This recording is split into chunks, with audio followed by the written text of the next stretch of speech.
atmospheric readings nominal.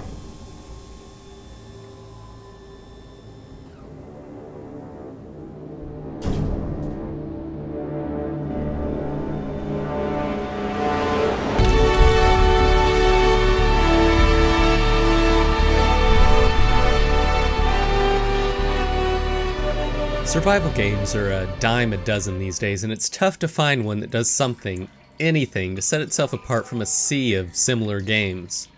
The Solus Project hopes to set itself apart by weaving a narrative in with its survival mechanics, creating an experience where you're scavenging the environment not just for food, water, and shelter, but for clues to an unfolding mystery. The game hit early access recently, and we got the chance to dive in and see how it's shaping up. But first, let's talk about early access. Yes, it's where survival games go to live, and more often than not, it's where they go to die. The Solus Project, as a narrative-driven game with a set beginning and end, seems like a poor fit for early access, but it's essentially an episodic release with some additional bug fixes and tweaks along the way. Updates are coming in chunks that each provide an hour or two of content, with the final release of the game coming in roughly 3 months. It's an odd release plan, and one I'm not entirely sold on, but at least the game should be available in its final form soon. This preview is based on the first phase of the early access period, which features the first 3 levels of the game. The Solus Project casts you as an astronaut on a mission to save humanity. Not by killing a bunch of aliens or anything, but by seeking out a new planet suitable for human life. As you approach the alien world you've been sent to explore, disaster strikes, killing most of your crew and sending the debris of your ship hurtling toward the surface. The game begins as you emerge from your escape pod. The Solus Project has all the trappings of a survival game, but it's almost more of a thematic element than the game's true focus, which is exploration and discovery of its narrative.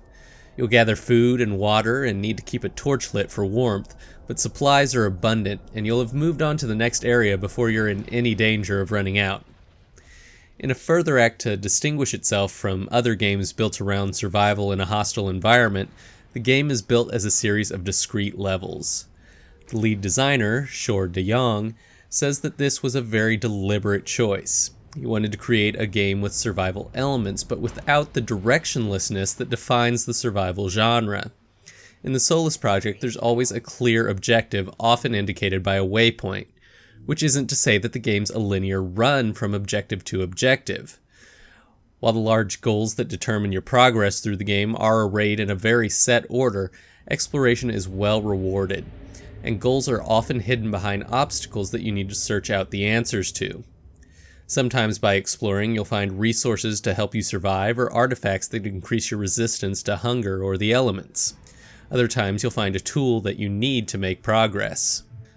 Along the way, you'll discover notes from other crew members scattered among the wreckage of your ship, and find alien ruins that hint at ancient mysteries and secrets.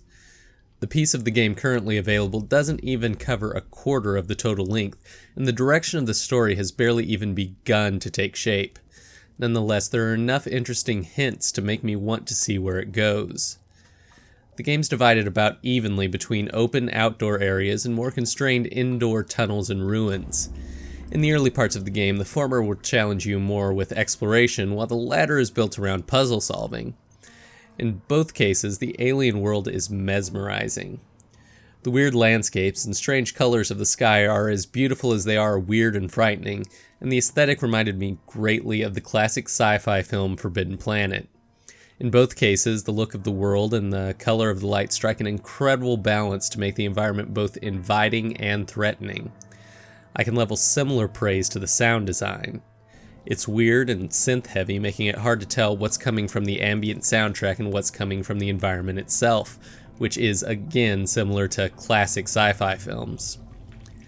I'm very excited by what I've seen of the Solus Project so far. There's a very solid base here, and the game's final quality is down to how interesting the latter steps of the story become, and how long its survival mechanics stay interesting. In any case, I'm looking forward to seeing where it goes. You can play the early access version of the game now, and the final release is planned for sometime in May.